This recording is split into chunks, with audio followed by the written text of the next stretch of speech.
जैसे ज्योति से ज्योत जगाते चलो, ज्ञान की गंगा बहाते चलो। ज्ञान मतलब लोग बच्चों को पढ़ाने पर आधारित ये नारे जो है। तो आई थिंक सब बच्चों को ये क्लियर हो गया। एक बार फिर से मैं बता देती हूँ, फिर से माइंड में दोहरा लो कि नारों से फायदा क्या है। जो भी नारे हम लिखते हैं वो लोगों के दिलों पर सीधा प्रभाव डालते हो, कम शब्दों में लोगों तक अपनी बात को पहुंचाने के लिए लिखे जाते हैं, समाज में परिवर्तन की क्षमता रखते हैं, और नारों का असर लोगों के मन में बहुत जल्दी और तेजी से होता है। कई बार ये हथियार के रूप में भी काम करते हैं, और जिस मकसद से लिखे जाते हैं या बोले जाते हैं उस मकसद मतलब लक्ष्य को जल्दी पूरा करने में भी क्षमता रखते हैं। लोगों को प्रेरित करने के लिए जोर जोर से बार बार दोहराए जाते हैं। लोगों पर इसका असर जल्दी होता है, बार बार बोलने से वे लोगों के दिलो दिमाग पर बैठ जाते हैं। कौन कौन से मुख्य नारे हो सकते हैं? जल है तो जीवन है, बेटी बचाओ बेटी पढ़ाओ मतलब भ्रूण हत्या पर रोक लगानी चाहिए, आत्मनिर्भर भारत, समर्थ भारत, पेड़ लगाओ पेड़ बचाओ, इस जहान को हरा भरा बनाओ, पर्यावरण पर आधारित जो नारा है, और हिंदी है भारत की शान, आगे इसे बढ़ाना है, हर दिन हर पल हमको हिंदी दिवस मनाना है। हिंदी दिवस पर आधारित या हिंदी भाषा पर आधारित नारा है, पर्यावरण की करोगे तुम रक्षा तभी होगी धरती की सुरक्षा, पर्यावरण पर आधारित नारा है। और कुछ एग्जाम्पल्स हैं। अब बेटे जिन बच्चों ने अपनी नोटबुक्स पर बहुत ही बुरे ढंग से नारे लिखे हैं या बनाए हैं, इससे रिलेटेड प्लीज आपकी बुक में भी बहुत सारी एग्जाम्पल्स दी गई हैं। तो यहाँ फॉर एग्जाम्पल मैंने दो दिखाए हैं शिक्षा से संबंधित। नारी हो या नर हो सब बने साक्षर। शिक्षा से मतलब चाहे वो नारी हो, औरत हो या आदमी हो, मर्द हो, सभी को साक्षर बनाना है। तो इससे संबंधित देखो कितना अच्छा पिक्चर के द्वारा भी, साथ में पिक्चर भी बनाई है और साथ में नारा लिखा है। बहुत कम शब्दों में लोगों को ये प्रेरणा दे रहा है कि चाहे वो औरत हो चाहे वो आदमी पुरुष हो, दोनों का साक्षर बनना, दोनों का पढ़े लिखे होना बहुत जरूरी है। दूसरा है वो भी शिक्षा से ही संबंधित है, ज्योति से ज्योत जगाते चलो, ज्ञान की गंगा बहाते चलो। मतलब लोगों में ज्ञान बांटना, और जितना हम ज्यादा ज्ञान बांटते हैं उतना हमारा ज्ञान भी बढ़ता है। अब देखो फॉर एग्जाम्पल मैं आपको बताती हूँ, ड्यूरिंग कोरोना काल बहुत सारे लोग जो थे वो कंप्यूटर चलाने में एक्सपर्ट नहीं थे, लेकिन जब हम लोगों ने उसको सीखा, फिर हम अपने मित्रों को या आप भी अपने किसी फ्रेंड को बताते हो कि ऐसे नहीं ऐसे करो, तो उससे क्या हुआ, ज्ञान बढ़ता गया। और उस ज्ञान का परिणाम आज ये हुआ कि बहुत सारे लोग जो कंप्यूटर चलाने में माहिर नहीं थे वो आज अच्छी प्रकार से कंप्यूटर चलाना सीख गए। अच्छी प्रकार से अगर ना भी सीखते हो तो बहुत काफी ज्यादा वो सीख गए। तो जब हम ज्ञान बांटते हैं तो उससे हमारा ज्ञान भी बढ़ता है। जैसे जोत से जोत जगाते चलो, ज्ञान की गंगा बहाते चलो। दीपक से दीपक जगाते हैं ना, एक कैंडल आप जगा लेते हो और उससे कितने दिए प्रज्वलित करते हो। तो उसी तरह जब हम जोत से जोत, ज्ञान की जोत जो है वो जगाते हैं, ज्ञान की गंगा जो है वो अपने आप बहनी शुरू हो जाती है। तो कम शब्दों में अपनी बात को अच्छे ढंग से दूसरों को कहना, दूसरों को प्रेरणा देना, यही नारा लेखन जो है इसीलिए महत्वपूर्ण है, इसीलिए नारे लिखे जाते हैं। I think it is clear to everyone. तो अब अपनी अपनी नोटबुक्स पर जिन बच्चों ने सही तरीके से नहीं लिखा, प्लीज डू द करेक्शन। आज का दिन आपके पास है, अपनी नोटबुक पर भी देख लीजिए कि जिन बच्चों का कुछ टॉपिक रहता है या इनकम्प्लीट है वो उसको कंप्लीट कर लो। यस, अनुस्वार, अनुनासिक और नुक्ता की अगर बात करें तो हम पहले भी इसके बारे में बहुत डिटेल से डिस्कस कर चुके हैं। आज हम प्रैक्टिस करेंगे। अनुस्वार जो है उसकी ध्वनि जो है कठोर होती है और अनुनासिक कोमल होती है। अनुनासिक की ध्वनि कोमल होती है। अनुस्वार का उच्चारण जो है वो नाक से होता है, ध्वनि जो है नाक से आती है। और अनुनासिक का जब हम उच्चारण करते हैं, उच्चारण मतलब जब बोलते हैं तो उसकी ध्वनि जो है मुंह और नाक दोनों से आती है। ये पहले भी मैं बता चुकी हूँ। जैसे फॉर एग्जाम्पल हंस और हंस, हंस मतलब हंसना, और हंस एक पक्षी। हंस का अर्थ है हंसना, स्माइल देना, और हंस का अर्थ है दूसरे हंस का, जहां पर हम अनुस्वार का प्रयोग करते हैं उसका अर्थ होता है पक्षी। अब मैं आपको कुछ वर्ड्स दे रही हूँ, फटाफट आपने करेक्ट वर्ड्स जो है वो अपनी नोटबुक पर लिखने हैं। मैं फटाफट बोलूंगी और ज्यादा टाइम नहीं लगाना है, आपने मिक्स दूंगी और मैं देखूंगी बाद में, मैं डिस्कस करती हूँ कि किस बच्चे ने किस सही मात्रा का प्रयोग किस तरह से किया है। फर्स्ट है कांच, कांच, जंग, दांत, बांसुरी, शंकर, आंख, कंगन, गूंगा, गूंगा, ठंडा, पांचवा, रंग, संगम, ऊंचा, कंचन, चांद,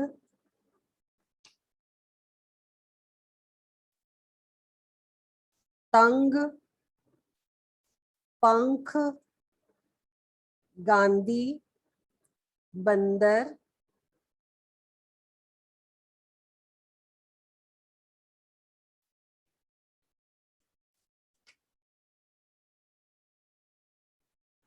चलिए सॉल्व करिए इसको। Hurry up, I am giving you 2-3 minutes. Yes प्रभ मेहर, यस बेटे, फर्स्ट वर्ड, फर्स्ट वर्ड प्रभ मेहर।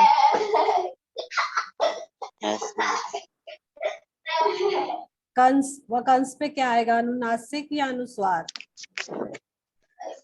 मैम कंस में मैम अनुनासिक। बिंदु या चंद्र बिंदु, सिंपल बता दीजिए। मैम बिंदु। बिंदु, तो फिर वो क्या हुआ, अनुस्वार हुआ, अनुनासिक थोड़ी हुआ। अनुस्वार, अनुस्वार, हाँ यस अनुस्वार। प्रथम, स्पीक आउट नेक्स्ट 5 वर्ड्स। प्रथम, नेक्स्ट 5 वर्ड्स Yes, बोलिए। नेक्स्ट यस, जंग के ऊपर बिंदी आएगी। यस, जंग के ऊपर बिंदी। नेक्स्ट, बांसुरी के ऊपर चंद्र बिंदु। यस, शंख के ऊपर बिंदी। यस, एक कंगन के ऊपर बिंदी। यस, आंख के ऊपर चंद्र बिंदु। यस। ठंडा के ऊपर चंद्र बिंदु। क्यों बिंदु आएगा, ठंडा के बिंदु। ऊपर अनुस्वार आएगा। चलिए नेक्स्ट, सचित। ओके, म्यूट कर लीजिए अपने आप को। यस सचित, नेक्स्ट वर्ड्स बोलिए। यस, पांचवा यस, अनुनासिक, हाँ, संगम, पांचवा में अनुस्वार। अनुनासिक कहाँ कहाँ आएगा? वेट वेट, आराम से, कोई बात नहीं, टेंशन मत लो। पांचवा में अनुनासिक कहाँ कहाँ आएगा? यस एक मैम, बार आएगा या 2 बार आएगा? हाँ, 2 times ma'am, second time and last. हाँ, पांच हम लिखते हैं ना तो चंद्र बिंदु आता है, ठीक है। पांचवा, वहां के ऊपर व को आ, ऊपर चंद्र बिंदु, दोनों जगह चंद्र बिंदु आएगा, पांचवा। नेक्स्ट वर्ड बोलो। Yes good. उसके बाद है मैम संगम, संगम अनुस्वार। यस, संगम के ऊपर बिंदु आएगा, अनुस्वार आएगा। नेक्स्ट, कंचन अनुस्वार। यस, चांद अनुनासिक। हाँ चंद्र बिंदु। तंग के अनुनासिक। ना ना ना ना, अनुस्वार, अनुस्वार। यस तंग अनुस्वार। यस, उसके पंख बाद अनुस्वार। यस, बंदर अनुस्वार। यस, गांधी, गांधी हाँ अनुस्वार पहले, लेकिन चंद्र अनुस्वार। इसमें अनुनासिक पहले भी चलता था, पहले चलता था, तो यहाँ अभी जो है वो बिंदु का प्रयोग होता है। क्लियर? चलिए नेक्स्ट सेंटेंसेस में आपको फटाफट सेंटेंसेस दूंगी। वाक्य परिवर्तन करना है आपने, वाक्य का भेद बताना है, परिवर्तन नहीं करना, वाक्य का भेद बताना है। चलिए फटाफट सेंटेंसेस लिखिए।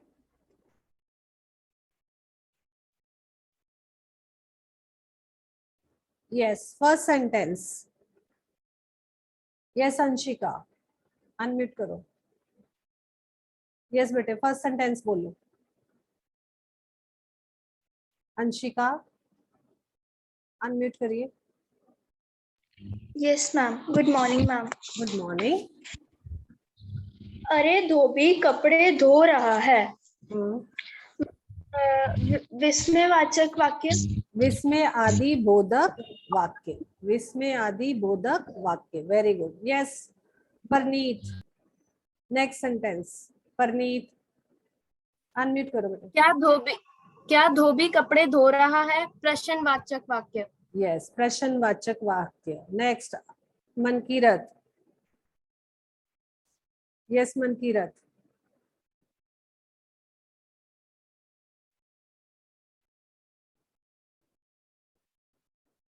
यस मनकीरत, अनम्यूट करिए बेटे, सेंटेंस बोलिए।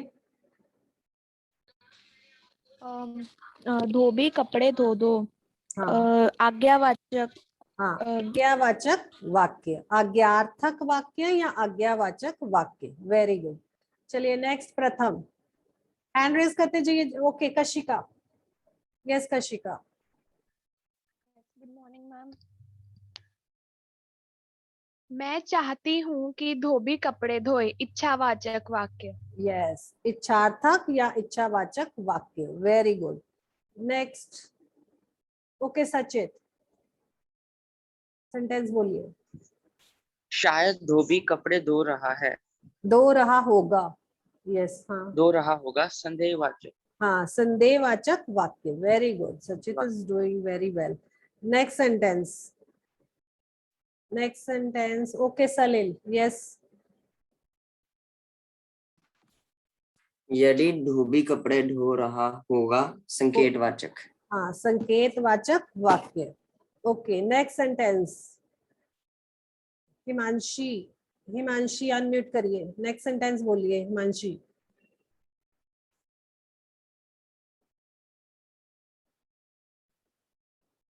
Okay Pratham, speak out the sentence.